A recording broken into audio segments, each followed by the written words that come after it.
देवता फिर हार गए और बलि ने अपना शासन फिर से जमा लिया।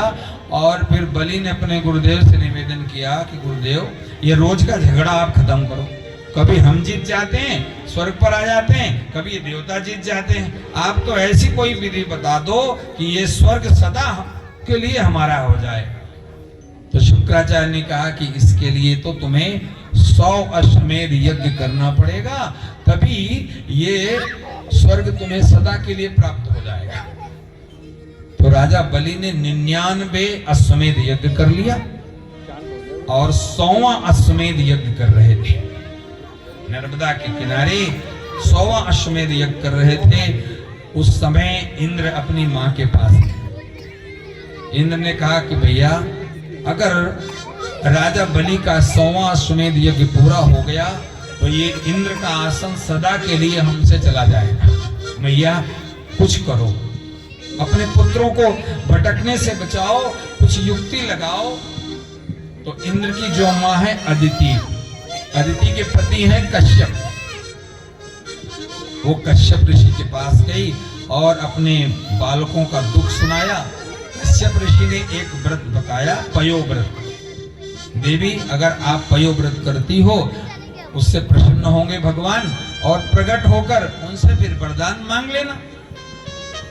अदिति ने पयोव्रत किया है और अंतिम दिन साक्षात भगवान प्रकट हुए और मैया से बोले कि मैया क्या चाहती हो।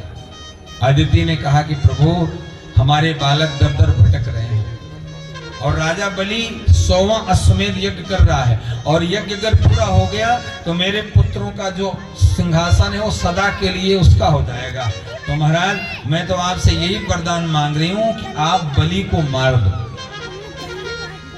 जब बलि को मार देने का वरदान मांगा मैया ने, तो भगवान ने कहा, मैया बलि तो हमारा भक्त है, मैं बलि को मार नहीं सकता। हाँ, रही बात सिंहासन की, तो मैया मैं तुम्हारे पुत्रों के लिए सिंहासन मांग सकता, बलि को मार नहीं सकता, क्योंकि वो भी मेरा भक्त है। वो यज्ञ ही तो कर रहा है, ये कोई बुरा कार्य तो है नहीं, और वो मेरा भक्त है, तो मैं अपने भक्त को कैसे मार सकता। लेकिन आपने तप किया है और आप हमसे वरदान मांग रही हैं, तो मैया मैं बलि को मार नहीं सकता, हाँ मांग सकता। दुनिया को सब कुछ देने वाला आज बलि के सामने मांगने के लिए जा रहा है। भगवान ने वामन का स्वरूप धारण किया। वामन का मतलब जो 52 अंगुल का छोटा सा स्वरूप धारण किया। देवताओं ने, किसी ने उन्हें छत्र दिया, किसी ने उन्हें कमंडल दिया, किसी ने उन्हें मेखला दी, और छोटे से भगवान वामन स्वरूप में आज राजा बलि के यहां जा रहे हैं।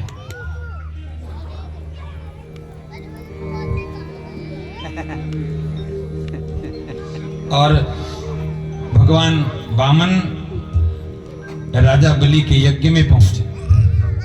भगवान का दिव्य स्वरूप है और बलि के द्वार पर जब पहुंचे हैं तो बलि ने भगवान को प्रणाम किया और बोला कि ब्राह्मण देवता, आप हमारे यज्ञ में पधारे। अब तो ऐसा लगता है कि मेरा यज्ञ सफल हो गया। आपका दर्शन पाकर ऐसा लगता है कि सारे ब्राह्मणों का तप आप में स्थित हो गया है और आप हमें दर्शन देने के लिए आए हैं। और बलि राजा कहता है कि आप मेरे द्वार पर आए तो मेरी इच्छा है कुछ मांग लो। तेरे द्वार खड़ा भगवान,